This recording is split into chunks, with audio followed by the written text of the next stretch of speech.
Selamat pagi, Mas Fahmi. Selamat pagi, Mbak Adel. Jadi, Ya, kali ini kita mau diskusi santai nih, terkait peningkatan mutu yang bisa diterapkan di kantor kita. Tapi sebelum itu, kita perkenalan dulu nih.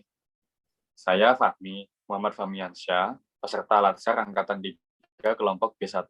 Saat ini, saya sedang melaksanakan OJT di kantor Direktorat BUMN di bawah Direktorat Jenderal Kekayaan Negara Kementerian Keuangan. Direktorat BUMN ini fungsi utamanya yaitu sebagai pusat koordinasi untuk pengurusan BUMN yang ada di seluruh Indonesia. Jadi, Direktorat BUMN ini melakukan koordinasi dengan kementerian lembaga dan memberikan bimbingan untuk mengambil keputusan terkait BUMN di instansi mereka. Silakan Mbak Ade, kenalan. baik. Perkenalkan, saya Delica Hetik Rahmatiah, peserta Latsar Angkatan 3 kelompok B1.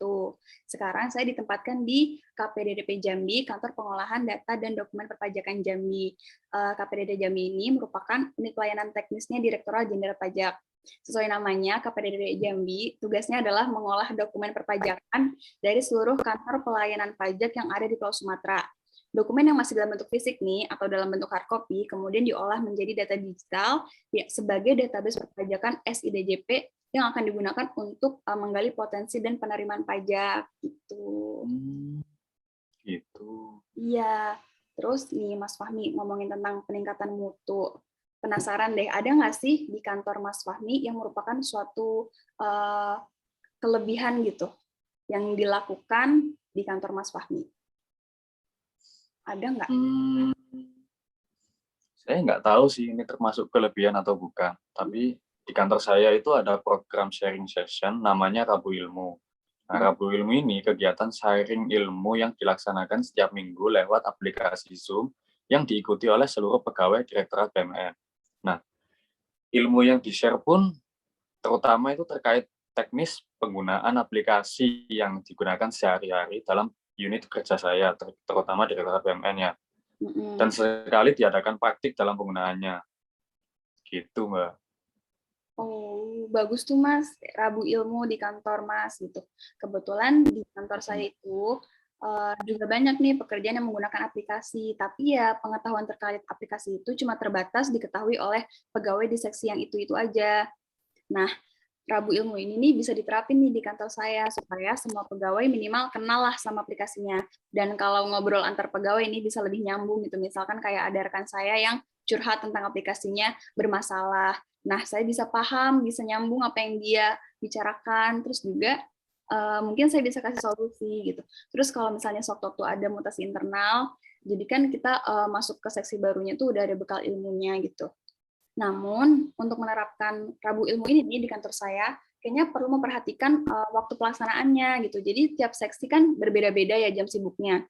Jadi jangan sampai sharing session Rabu Ilmu ini tuh mengganggu waktu produktivitas pegawai gitu. Terus nanti malah ada kerjaan yang terhambat. Gitu sih.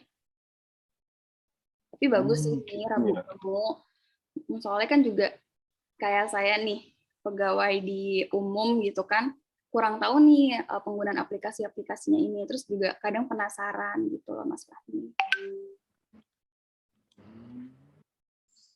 Kalau di kantor Mbak Adel sendiri, ada nggak sih hal yang menurut Mbak Adel yang bisa dibilang suatu kelebihan dari kantor Mbak Adel? Mungkin bukan kantor saya sih, jadi instansi saya lebih tepatnya. Kan kita beda instansi ya Mas. Saya DJP dan Mas Fahmi ini DJKN gitu ya. Kalau di DJP ini Mas ada namanya aplikasi logbook. Jadi logbook itu tuh aplikasi yang terintegrasi dengan SIKA. SIKA itu adalah sistem, singkatnya tuh sistem kepegawaiannya DJP gitu. Nah, aplikasi logbook ini kegunaannya itu ada beberapa nih. Yang pertama itu digunakan untuk mencatat absensi baik untuk pegawai WFO maupun WFH.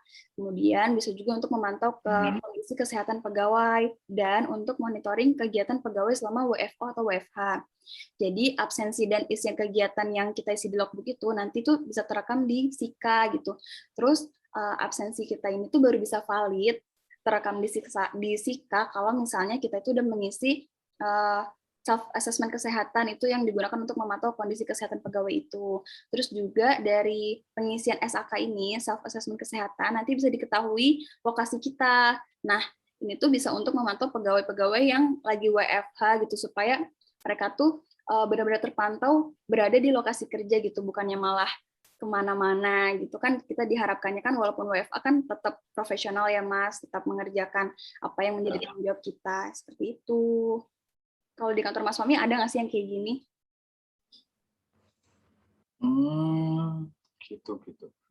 Kalau di kantor saya sih sebenarnya sudah ada Mbak seperti ini, cuman mekanismenya itu dilakukan di beberapa aplikasi yang berbeda, jadi nggak cuma di satu aplikasi aja seperti yang di kantornya Mbak Adel, di instansinya Mbak Adel. Nah, ini sih sepertinya bisa diterapkan di kantor saya,